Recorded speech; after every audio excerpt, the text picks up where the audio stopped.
Si è svolta ieri la premiazione del concorso internazionale Un poster per la pace, dal tema quest'anno il cammino della pace organizzato dal Lions Club Valle dei Templi di Agrigento, presieduto da Mariella Antinoro, presso la palestra della scuola Luigi Rizzo a Porto Empedocle, che ha visto la partecipazione degli alunni degli istituti comprensivo Pirandello di Porto Empedocle e del Seneto di Agrigento. L'evento ha registrato un'ampia partecipazione di alunni che hanno prodotto numerosi elaborati, disegni e altre libere creazioni sul tema della pace nel mondo. I primi classificati sono stati Michele Remigi della Pirandello, Matteo Gallo, Aurora Minio, Sofia Maria Scozzari, Maria Chiara Grassagliata, Lucrezia Maria Falzone, Manuela Montes e quindi la consegna degli attestati di partecipazione al concorso agli altri studenti. Ha chiuso i lavori il segretario distrettuale Gaetano Salemi, che ha espresso il significato del concorso nelle sue dinamiche nazionali e internazionali.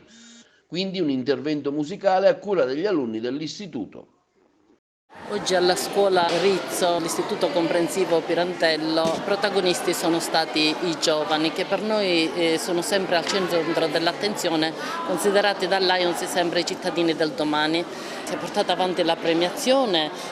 la commissione ha tenuto a premiare tutti, i primi con delle medaglie e tutti i ragazzi comunque, a tutti i ragazzi sono stati consegnati degli attestati perché la commissione si è trovata in enorme imbarazzo, trovandosi davanti dei disegni con delle tecniche particolari, con dei colori brillanti e che con i ragazzi con tanto entusiasmo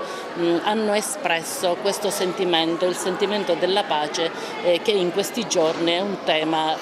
molto attenzionato da tutti. Il poster per la pace è una delle azioni che il Lions Agrigento Valle dei Templi porterà avanti ogni anno perché il Lions Club, il Lions International è da 30 anni che porta avanti questo concorso perché coinvolge l'attenzione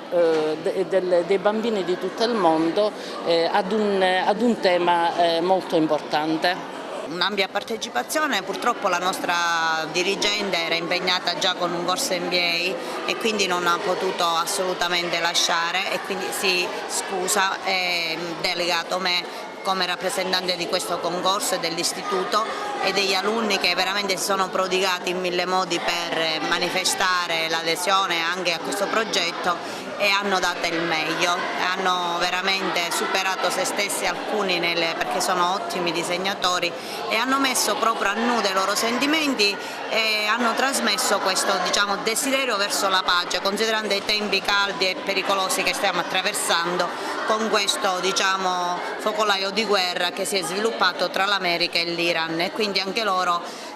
facevano domande, sono molto sensibili riguardo a un'eventuale terza guerra mondiale e questo disegno, cioè questa rassicurazione di un progetto verso la pace che possa allontanare quest'idea negativa è stato veramente ben accetto, quindi tutti i ragazzi hanno manifestato questa forte sensibilità.